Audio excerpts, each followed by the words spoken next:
대우가 있습니다. 대우차가 공유업 시장을 장악해가고 있다.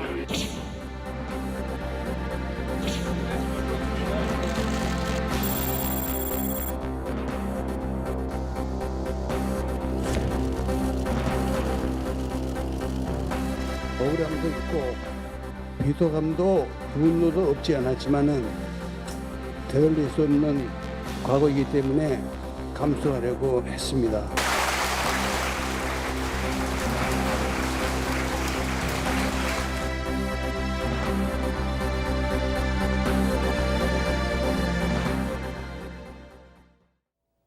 김우중 전 대우그룹 회장이 어젯밤 숙환으로 별세했습니다. 약 1년여간의 투병 생활을 한 것으로 전해졌죠.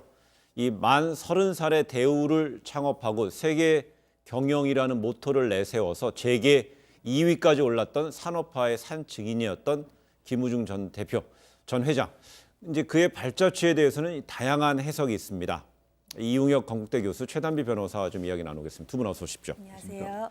근데 김 전 회장이 마지막으로 대중 앞에 모습을 드러냈던 게 지난 봄이었어요. 그 대우 창업 51주년 기념식이었는데 그 이후부터는 모습을 안 드러냈었죠. 네, 그렇죠. 그러니까는 이제 지난해 8월에 이 베트남 하노이에서 소재하고 있었던, 그러니까 베트남을 자신의 제2의 고향이라고 불렀었는데 하노이에서 GYBM이라고 해서 젊은 기업인들을 키우는 프로그램을 했었습니다. 네. 교육 현장을 방문하고 귀국한 이후에 건강이 급속히 안 좋아져서 통원 치료를 하고 있었고요. 또 대외 활동을 자제해 오다가 12월 말부터 증세가 악화돼서 네. 장기 입원에 들어갔고 거의 1년간을 병원에서 왔다 갔다 하면서 입원을 했었던 것으로 알려져 있고요.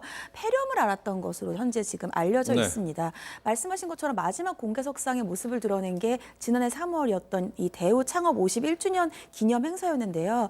이 대우 관계자의 말에 따르면 GYBM, 아까 그 젊은 기업인들을 양성하는 이러한 교육 사업의 발전적인 계승과 연수생들이 현지 취업을 넘어서 창업으로도 연결할 수 있는 프로그램을 체계화해 줄 것을 유지로 남겼다. 이렇게 밝혔습니다.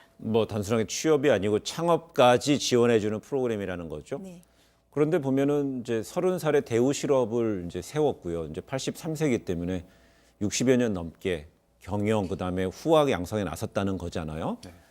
근데 이제 기업을 키우는 과정에 제가 이제 모두에 말씀드렸듯이 긍정도 있고 부정도 있는데 부정을 더 많이 지적하는 시각도 있는 것 같습니다. 네, 어떻게 보면 이제 빛과 그림자, 그 명과 암이 교차하는 그런 인물이 아닌가 생각이 됩니다. 지금 말씀처럼 한국의 그 경제 영토를 넓혔다고 하는 점, 창업가 정신, 기업가 정신을 적극적으로 실현하는 점은 긍정적으로 평가할 수가 있겠습니다만, 문어 발식 그 확장으로 외관만 그냥 풍성하고 예. 그 안은 비어 있는 이와 같은 모습이 아니었겠는가라고 하는 점이 가장 그림자로 지적되는 점입니다. 어떤 면에서 본다면 한국 경제의 그 압축 성장의 한 단면이 그대로 노정된 이런 모습이 부정적으로 지적될 수 있는 것이고요. 예. 또 쉽게 얘기하면 다계열 그 다업종 그 중심으로 이를테면 그 경제 권력과 정치 권력이 어느 정도 선에서 잘 야합하는 입장에서의 혜택을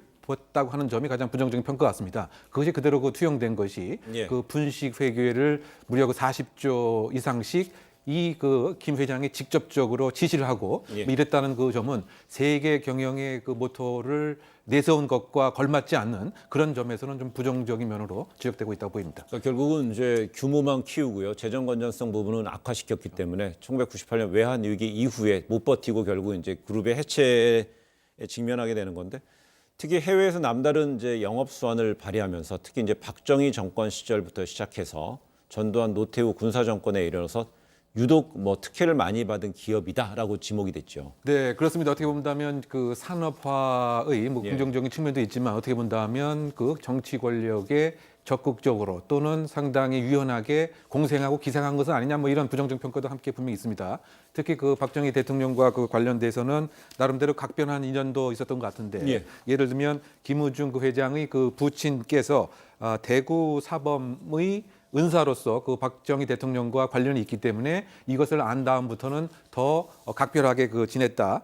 그런데 이를테면 이 박정희 이 대통령의 산업훈장이라고 하는 것을 받기 시작하면서부터 예를 들면 이 옥포 조선소에 있어서의 그 예를 들면 대우 중공업으로의 전환 등에 있어서 절차적 공정성보다는 특별한 이제 혜택을 받았다고 하는 이런 점이 분명히 지적되고 있는 점인 것 같고요. 예. 또 김의중 회장 본인의 그 얘기에도 박정희 그 대통령이 자신을 무척 그 아들처럼 이제 아꼈다 이렇게 얘기를 합니다. 근데 물론 정서적인 차원에서는 그럼직하지만 과연 그 객관적인 국제적 규범에 맞는 그런 그 경영 환경을 서로 간에 만든 것이냐 아니면 이른바 그 정치 권력에 공생하는 이런 모습으로서의 그 대우였느냐라고 하는 측면에서 좀 객관적으로 평가를 해야 될 것 같고요. 아마 그 후자의 부정적인 측면에서 박정희 그 대통령과의 개인적 친분이 예. 플러스로 작동됐다 이렇게 평가하고 있는 것 같습니다.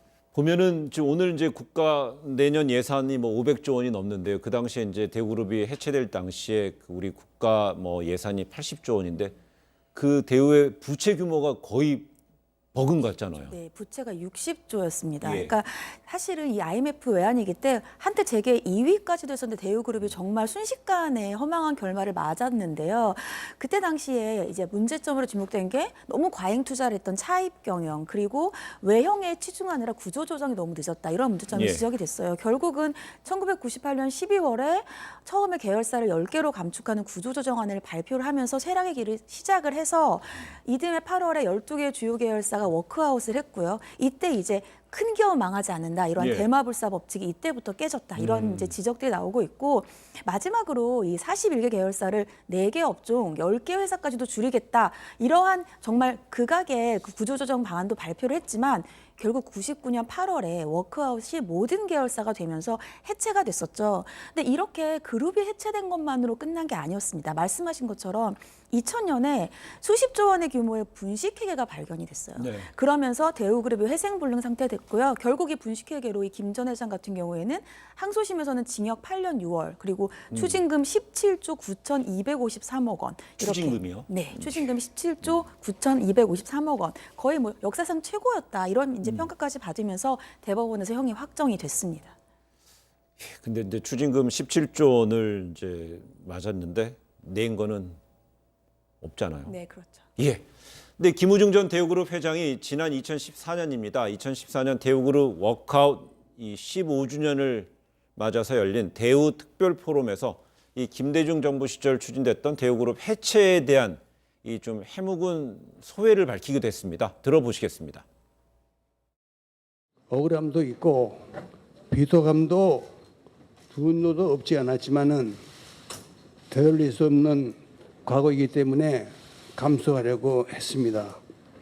지난 일에 연연하려는 것이 아니라 역사에서 우리가 한 일과 주장을 정당하게 평가를 받고 과연 대우 해체가 합당했는지 명확히 밝혀지기를 기대하기 때문입니다.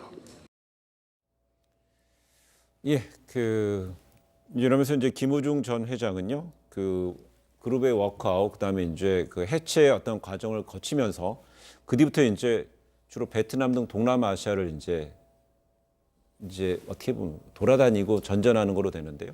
제가 좀 전에 말씀드린 것 중에 17조 뭐 추징금 중에는 대략 한 800억 정도는 좀 냈다 이런 식의 이제 보도도 있어서 이제 그거 문제 설명해 드리고요. 근데 보니까 해외 체류도 이제 시작하게 되고 또 그런 과정에 고액 체납자 명단에도 이름이 올라가고요. 네, 그렇습니다. 지금 뭐 17조 원을 훌쩍 넘는 추징금을 안 냈을 뿐만이 아니고 사실 이것은 분식 회계를 통해서 부정한 범죄로 인한 수익이기 때문에 법원에서는 꼭 추징을 해야 되는 이런 그 상태였던 것 같습니다. 바꿔 얘기하면 이제 가짜로 장부를 만들어서 그런데 어쨌든 지금 또 이와 같이 이제 돌아가신 이후에는 함께 연대 보증을 한 그 당시에 공범들이 내야 될 이런 상태로 지금 전환된 것 같고요. 지금 이제 그 세금과 그 관련돼서는 지금 서울시의 지방세 자체를 35억 이상 안 낸 이런 상태입니다. 그 네. 상습적으로 내지 않은 이런 그 형태이기 때문에 고액 상습 체납 명단에도 현재 그 올라가 있는 이제 이런 그 형태인데요. 결국은 이제 그 적정한 절차의 공정성을 이제 뛰어넘는 상태에서의 기업 활동을 했다고 하는 뭐 이런 점에서 추징금뿐만이 아니고 세금에 있어서의 국민으로서의 의무도 사실 일부 소홀한 점이 있는 것이 아닌가 알겠습니다. 이런 뭐 점도 지적되고 있는 것이죠. 근데 우리 당국에서는 이제 2000년대쯤에 그 분식회계 등의 혐의로 이제 김우중 전 회장 등 이제 측근들에 대한 이제 수사에 들어가잖아요. 근데 당시에 이제 보면은 수사의 최대 관심사가 25조 원에 달한다 해외 비자금이었는데 그 중에서 용처가 확인 안 된 것이 13억 달러, 우리 돈으로 대략 1조 5천억 원이 있었습니다. 네, 맞습니다. 그러니까 25조의 해외 비자금 중에서 행방에 모여난 게 말씀하신 것처럼 1조 5천억 원이에요. 예. 행방에 모여다라고 하는 건 지금 어디에 있는지 모르는 것이고 어디에 사용됐는지 모르기 때문에 관심이 집중됐던 것인데 그 당시에 이 검찰의 안팎에서는 이 자금이 대부분 이 김 전 회장의 개인 비자금으로 전용됐을 가능성도 있다. 혹은 정관계 로비에 사용됐거나 해외에 은닉됐을 가능성도 제기가 됐습니다.